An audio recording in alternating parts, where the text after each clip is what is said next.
มื้อนี้มีเวียกให้เฮ็ดเวียกงานหนักจะหน่อยหลังจากที่เอาไม้หนาโตมาปาหลายมื้อแล้วมันฝนตกแน่เห็นบ่ได้ปวกขึ้นมื้อนี้สิมาเหมียนจัดขึ้นจัดผู้เดียวอีกเรื่องได้บ่สิเอาไม้ห้องเอาไม้งัดมันต้องได้ห้องหลายครั้งต้องได้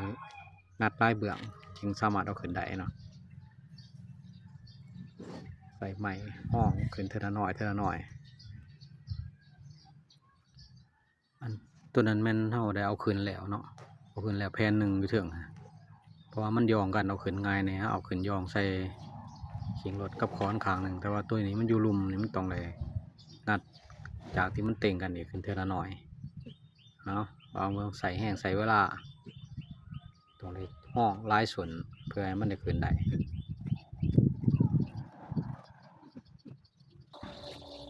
หลังจากเอาข้างนั้นขึ้นแล้วเราก็ต้องมางัดข้างนี้ขึ้นอีกเอาขึ้นเทื่อละข้างเทื่อละข้าง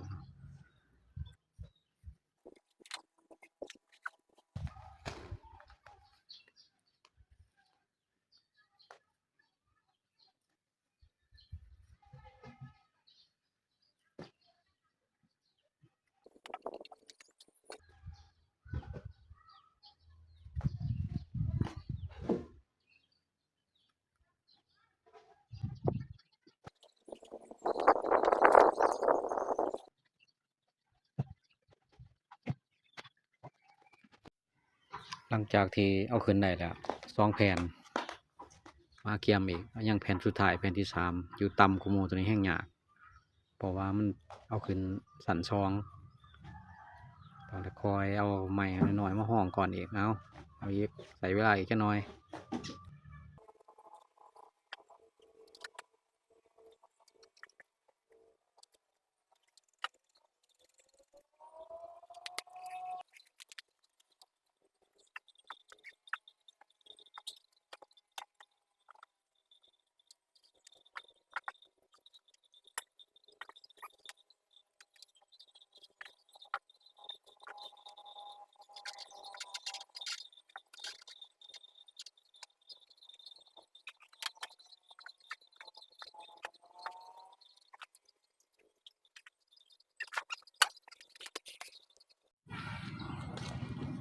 สำเร็จ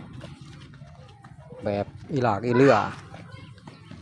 ไปหาเห็ดเด้อเอาใหม่ใหญ่ๆขึ้นผู้เดียวเลยเรื่องเสียเอาขึ้นได้แต่ว่ามันก็